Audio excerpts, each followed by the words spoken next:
A podcast? Did your radio show get canceled?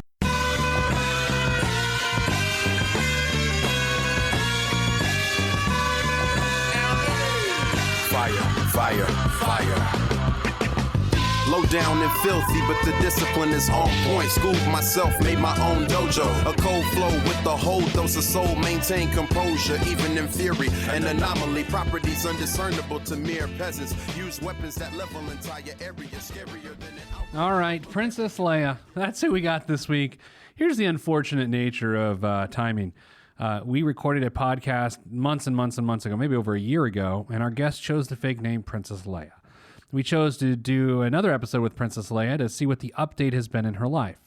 Since then, Carrie Fisher, the actress that played Princess Leia, has died.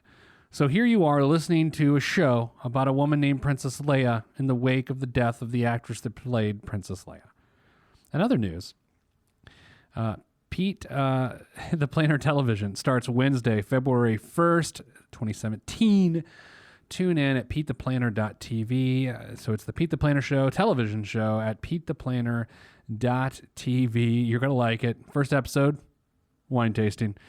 All right, here's Princess Leia. Man, that's awkward. Stop what you're doing. And hit Pete up on Twitter at Pete the Planner.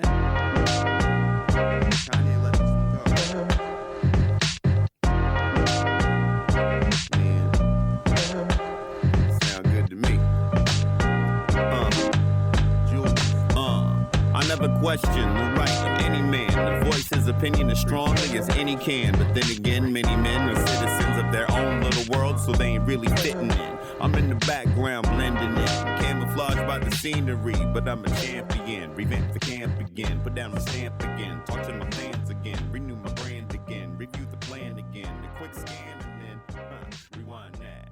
Before I speak on the We welcome Princess Leia back to the podcast. Hello, Princess Leia. Hi, Pete. How are you? How awkward is this? I know. It's pretty sad. And I'm actually not even a Star Wars fan. I've never seen the movies, but I feel like I have to own the name now. Yeah, so here's what's happening. Princess Leia is back. She was a guest. How many episodes? Do you know what episode you were on? Do you remember by any chance? I actually don't remember the episode, but it was, I think it was back in November of 2015. Okay, so this is a long time ago. And you were on, your life's changed, you're going to give us an update. So maybe instead of going with Princess Leia, maybe go with like Return of the Mac. Do you like that song, Return of the Mac? Sure, that works. See, here's the thing. I don't know where he went or why he left, but I'm sure glad he's back. Return of the Mac. Those should be the lyrics. Anyway, what's changed? Why were you on the first time? So I was on the first time because I was just really struggling with, first of all, I didn't have a budget of any sort, and I live in a very expensive part of the United States, making a pretty low starting salary. I'm 25 years old now, so it was like right after college, and I just didn't really know how to handle student loans, my car payment, my very expensive rent, which all of this has changed now, luckily, thanks to you. But basically, after that conversation, what I took away from that is, one, I have to set up a monthly budget using like your helpful graph. So I'm pretty religious to that. But also, I did pick up a second job between that year. I worked as a server on top of my full-time for about 6 months, and I was able to save up enough money to pay off my car loan completely. Nice. To really have a better handle where I was living more comfortably and kind of get myself into the position where I am now. So this is your return to church camp. You went to church camp with me. You left. You're like, this Jesus fella seems like he's for me. And then you go and you do all this great stuff, and then you're back for more because life's changed, and so we need to regrip, right? That's exactly correct. Okay. So before we get there, I remember our conversation. You know I'm an old man. You even referenced in your email, I know you don't remember things. So it's almost like you've talked to my wife. So I remember our conversation because your rent payment was astronomical compared to what your take-home pay was. Yeah, to put it in perspective, I was making, I think at the time, I was either making $40,000 a year, or maybe I had just gotten my raise of $44,000. But my rent was nearly $1,000 a month. Yeah, so that math doesn't work, right? It doesn't. It doesn't. And then and that salary was my gross salary. That wasn't even my take home. And on that episode, I said, hey, why don't you get a part-time job for like 6 months? And you did. So, and I did. And you paid off your car. Yep, I paid off my car, and I did more. I went to Costa Rica for a week. I just had a lot more freedom. But yeah, my car is completely paid off as of this past summer. So, and you didn't incur any new expenses, like you didn't get sued for like spilling hot soup in someone's lap or anything as a server. You didn't do any of that. No, I didn't. I think I had maybe one car repair that I had to do, but no other major expenses. You know, I would never want to be a server out of the fear of spilling hot liquids into someone's lap. I assume that's like, how do you, oh, sorry, like, how do you follow that? Yeah, luckily I avoided all of that. I didn't spill a single thing, but I did have a coworker who spilled an entire salad in some lady's purse. So thank goodness I wasn't him. But yeah, it went really well. It was my first serving job, and I'm happy to say that I would consider it in the future if I needed to pick up some more cash. So right now, though, your life has completely changed, so much so you're disenchanted with our country and you're going abroad or something like that. That's true. Yep. So at the end of this month, actually, or in the next month, I will be headed overseas with my current job. And so that brings a lot of unknown, and I'm certainly not asking you for to read my future, but I think just a lot of unknown with the finances, in addition to getting a pretty hefty raise. And so it's kind of a matter of figuring out what to do with that money, but also my fear of not knowing if I can allocate that money in different ways because of all these unknown payments or, just costs that kind of come up from being in a different country. So that's where I'm at now. What country? Can you say, or is it because you're in the CIA you can't say? How's this work? No, I can say I'm moving to the UK. Oh, I love Asia. I think you're going to have a great time there. No, that's wonderful. And so, and I assume you're going to UK, everyone speaks English, so there's no language barrier. Yes, there's no language barrier. It's an incredible opportunity, so I'm really, really looking forward to it. And I feel like life's really working out right now, but, it's just kind of figuring out, am I in a good position financially to do this? And how can I set myself best up so that I can reach my $1 million day a little bit sooner? So first of all, I mean, the place we got to start is you got to love to listen to Coldplay, I think, if you live in the UK. Just because it's raining and you're just going to sit there and you're going to be sad. Oh, it's raining and stuff like that, right? Yeah, I mean, I can jam to some Coldplay on those rainy days. Okay, good. Now let's down to business. All right, so how much money are we working with? Well, currently I'm making, almost for the past year, I've been making $50,000. Okay. And my new pay as I move, so in the next month, will be $58,000. All right. So what are you leaving here? Are you leaving any obligations here? Are you leaving any debts here? Like, when you leave, is it truly a fresh start? Pretty much.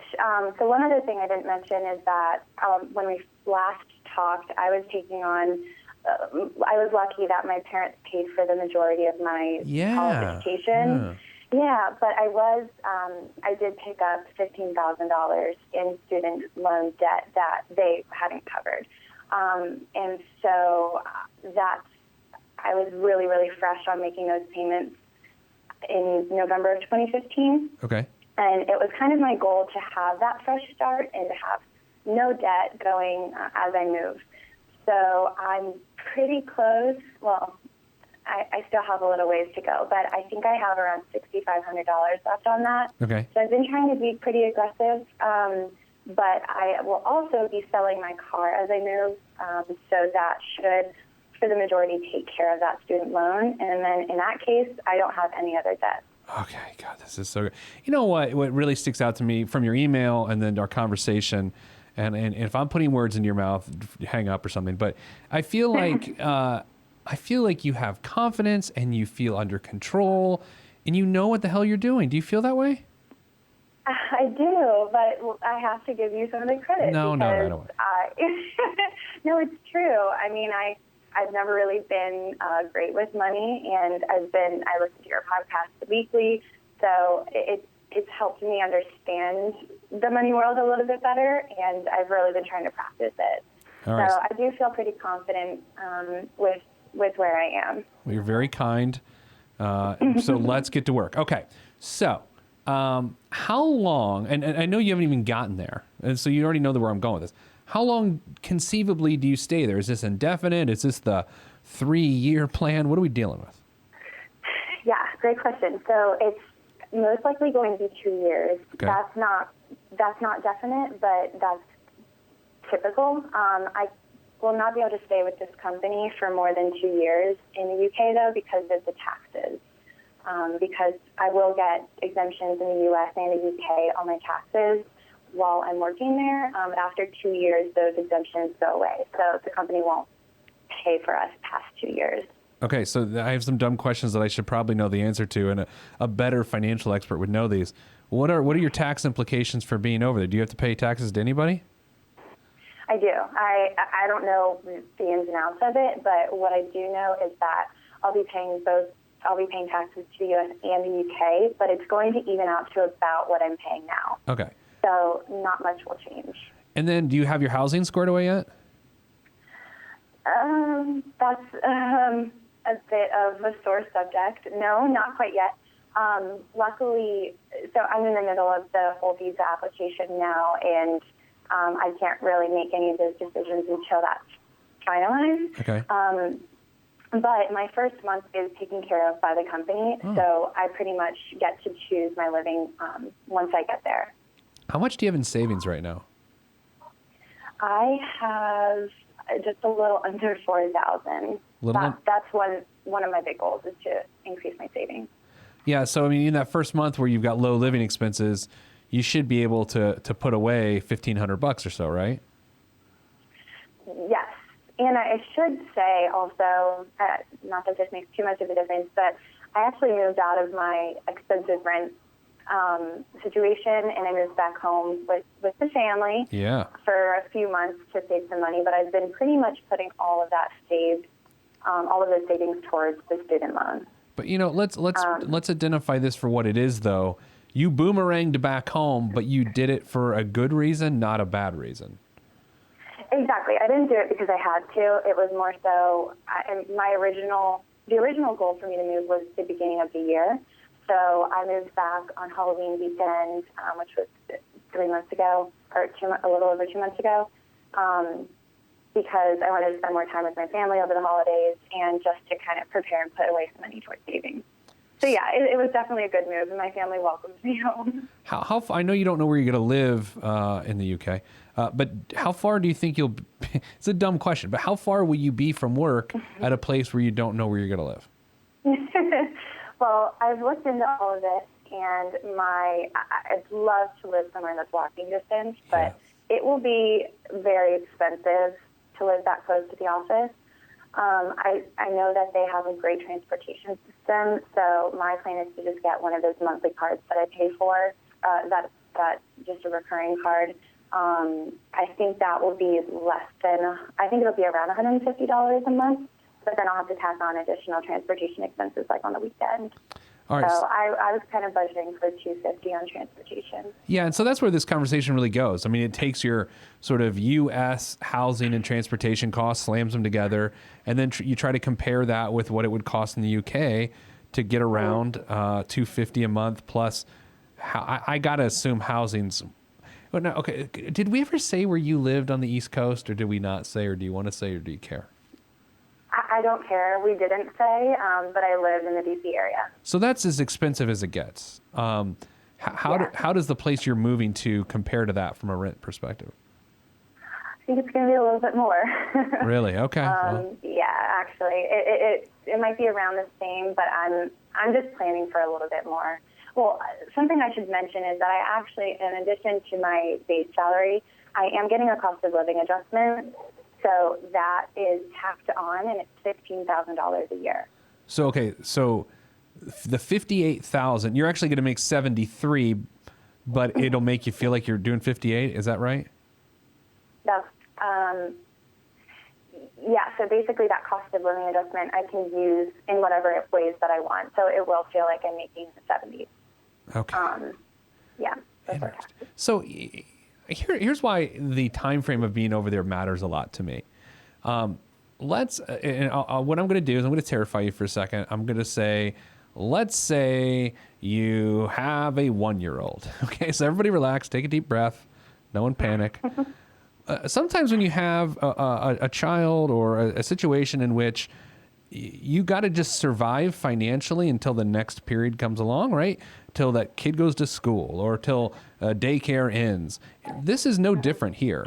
We just got to make sure that over the 2-year period, you get out of the experience what you want, which is, well, I'm projecting, but no debt, wise financial decisions, and to make the most of an unbelievably unique experience.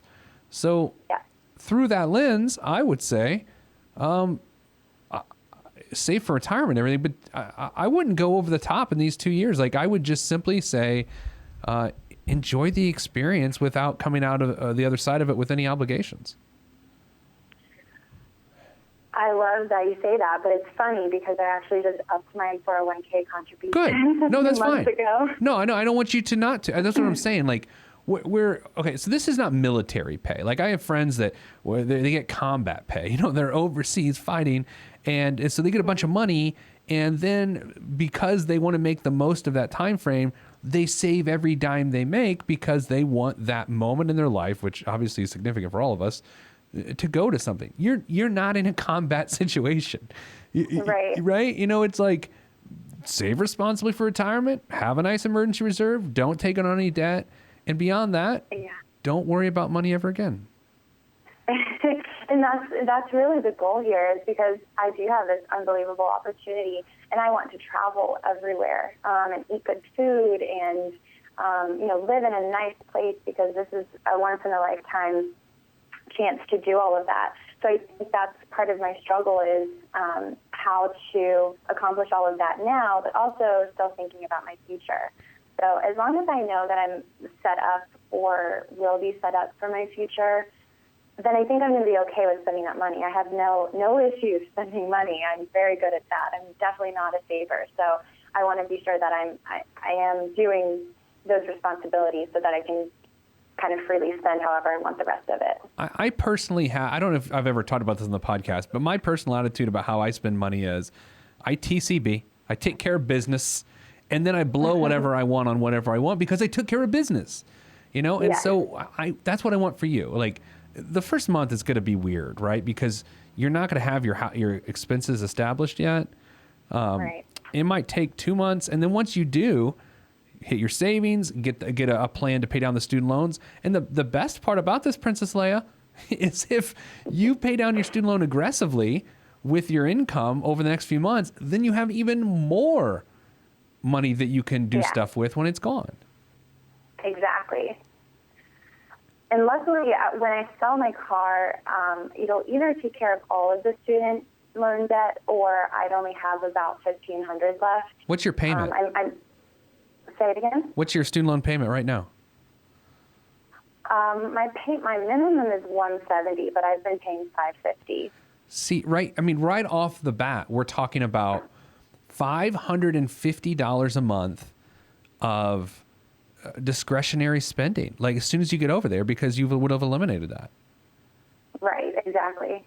You could travel. And that's really the same principle that I applied to paying off my car, because I was doing just a little bit over the minimum on my student loan, but as soon as I paid off my car, I really just shifted all of that to my student loan, which was so helpful, because I think, I've heard you say this time and time again, where people get overwhelmed by trying to pay off so many debts at the same time that you really don't make a dent in any of them. as soon as I paid off my car, I felt so relieved that I can now be more aggressive about the student loan. And I think the same thing's happening now, except the bright side of things is that I don't have a new debt to apply that 550 to. It's to use it to travel and do all of those things that I want to do living overseas. Prioritize these things for me. I'm going to name a few things. I want you to tell me which is the most important. And try to be honest. There is an answer you're supposed to say, but don't gravitate toward it unless you have to. Okay. The primary goal, I'm going to say it. The primary goal of you moving to Europe is to, oh my God, live in Europe for 2 years.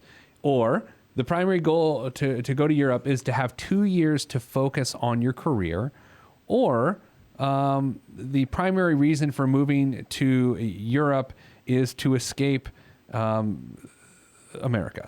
So what are the, which I know that's not it, but of the first two, how do you view it? Is this to have a kick-ass time, or is this to progress your career? Can I say 50-50? If you mean it, I mean, because this is part of this. Like, if you're able to, and I don't want to call Europe a distraction, but I mean, who wouldn't be distracted? Like, you're in an amazing new place to you with nothing holding you back. And so it's like, well, what's the point of being over there? Is this to, when you come back to the States, to be prepared to have an amazing gig? Like, what's the point? I think the point is to honestly just have a kick-ass time. Sure. I do take my career very seriously. So, of course, I see this as an opportunity to advance my career and to come back and, like you said, have an amazing gig, whether it's here, somewhere else, or just moving up into the company. I think just having that opportunity just kind of naturally does that anyways. So I really am 50-50 about it because I want to set myself up career-wise, but I also just want to make the most of the situation. So here are two ways that you can do this, okay? Number one, and you already know this, do not create long-term financial obligations. Don't take on payment plans. Don't take on clubs and memberships. Like, when you're over there, you need flexibility, because if you don't have it at the end of the experience, for instance, let's say you come back home and then your pay drops, but then you're used to this other lifestyle. I mean, it's almost worse. So that's one thing. And the other thing is this. Let's say this is the best 2 years of your life. Let's say it is amazing, and your lifestyle changes, and what you expect and define success as, and comfort, and all these different things. You have to have a long-term plan to sustain that feeling. You can't put yourself in the hole, so when you come back, now you're paying for it. That's a terrible feeling, right? Mm-hmm. Definitely. I think you're set up for success. I mean, you haven't said anything that's terrified me. Well, that's good, because I'm pretty sure I told you some things last year that were terrifying. Oh, yeah. I drank a lot after that podcast because it was a Tuesday. Come a long way. It is a Tuesday. That's what I do on Tuesdays. So other questions. Will you have, and these are things to consider, will you have friends come over there a lot? And because my best friends moved to Scotland for years, right? And so the thing was, when they were over there, everyone went and visited them. And so my friends ended up blowing a bunch of money because they always had to show people a good time. So, like, what do you think about that? Yeah, that's a good point, and something I hadn't really thought of. My friends are huge travelers, so we've already been planning some trips, and the fact that, we're not going to just stay where I'm living the whole time. We will go to different countries. So that's going to take a huge expense, and for sure, my friends are already making those travel plans. And then what about travel back home? I mean, that has to be part of this too. For do you have how often will you be home in 2 years? So I'll get to come back 2 times a year on the company's dime. So I probably won't come back any more often than that. I don't anticipate paying for a flight home unless I absolutely need to. God forbid there's a death or, something sad like that I would have to make that more immediate or unexpected trip. Are you going to start calling soccer football? I'll have to. Oh my God, that is so obnoxious. I mean, this has gone downhill, officially. Way downhill. That's the, I'm so excited for you. And you know this, and that's why this is so exciting for you, is that you've put yourself in this position by making tough decisions. I'm guessing after a 40-hour work week that you didn't want to go work a second job for 6 months, did you? Oh gosh, yeah, that was tough. I did not enjoy my life during those 6 months, but looking on the other side, it was totally worth it. And I would do it again if I had to. So it's put me in a much better position now, and I didn't hate the job. It was just more so I was exhausted day after day. But, it's a sacrifice that I was willing to make. So will you also have to think like Russell Brand is funny now? Is that like part of it? Yeah, well, I mean, yeah. Ricky Gervais is funny. Carl Pilkington is funny. I mean, there's funny people, but I don't get Russell Brand. All right, anything else before I send you off overseas? I'm shedding a tear. I'm so happy for you, but it's bittersweet. Well, we can do another follow-up if you'd like. I can't afford the long distance. I'm sorry, we can't do that. No, yeah, we definitely can. We could do like in a UK version, and yeah. I'll drink a Boddington's while we're doing this. Do you like Boddington's? It's a delicious cream ale. I don't even know what that is. Do you like beer? Will you drink beer over there? Is that a thing for you? Oh, yeah, I love beer. Oh, my gosh. Life is so good. But it'll be warm. It's warm beer. I know. Well, what's the matter? You're watching football, and it's not the good one. So, yeah. Anything else? Anything else from you? One quick question. Sure. I want to increase my savings. Yeah. I feel pretty comfortable with where my 401k is. But my actual just savings account, I'd like to have enough money so that if and when I do come back to the States after those 2 years, that I could potentially buy a car. Yes. So, and I'm trying to take your advice and not have a car payment and just buy cash or use cash. So, what should I be putting away for that? And how much do you think that I need in my quote-unquote emergency savings? Well, you're going to get over there basically with, after the first month, you'll probably have maybe $5,500 or so, $5,000 in there? Yeah, maybe. Mm-hmm. I'll have a lot of new, just settling in expenses, like furnishing my house and buying groceries and all of those things. So I'm trying really not to count on that money of saving rent, because I think I'll have to put that towards settling in. I would say $600 or $700 a month is probably the right bet. And here's what I would do though. Like, I would say have a great time, but never use your savings to have a great time. Like, cash flow. Like, here's why I don't want a house payment. Here's why I want to pay off my house, because that means to me that I can go on vacation every month because I don't have a giant house payment. So think of it that way. It's like, have a great time on this huge discretionary income, but don't dip $1,000, $2,000 into your account, because then it just makes it harder when you get back. Yeah. Okay, that makes sense. So $600 or $700, but you know what? We're gonna have to know what your net pay is. So we'll do this again. Let's do this again, like late spring. once you establish. Okay. If you come back on with an accent, though, oh my gosh, how obnoxious would that be? It's like Madonna, She's from Detroit, everybody. Detroit. That's hilarious. No, I don't plan on having an accent when I come back, but my mom's terrified that I won't actually come back. So we'll see how that goes. But we'll certainly touch base. I've appreciated all the advice and for getting on the phone with me again to chat through all of this. No, well, best of luck. Safe travels. Keep us posted. And man, it's awkward that we chose the name Princess Leia for you for so long ago, and now Carrie Fisher's dead. So anyway, have a safe trip and into a galaxy far, far away. Thank you so much, Pete. Cheers.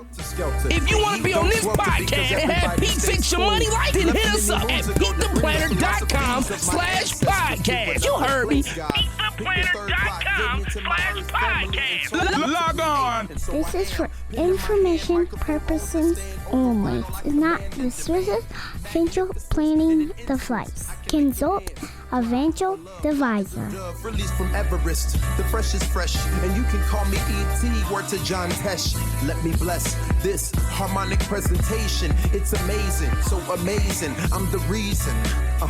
Salutations, I bring you love, trying greetings from a faraway land. I am the sole controller. Put the remote down and let me take control. You're now a part of my zone, so enjoy yourself. Love Tron can restore your health. I bring you greetings. Salutations, how you doing? And is that how y'all say it? The tinkling of the keys is an homage to the little star. I sojourn over poetic descriptions of sound and travel to my other world. Out of this world, spaceship on my arm took me home, fueled by the ink and the megabytes and the hypertext transfer protocol, stronger than the Skynet and the Terminator. I push faders into warp speed, glide with ease, creating a breeze they call a black hole. Event horizon, no rear view concerns. This I adjourn, in beats I burn, This I adjourn, in beats I burn. Salutations, I bring you love, trying greetings from a faraway land. I am the sole controller. Put the remote down and let me take control. You're now a part of my zone, so enjoy yourself. Love Tron can restore your health. I bring you greetings. Salutations, how you doing? And is that how y'all say it?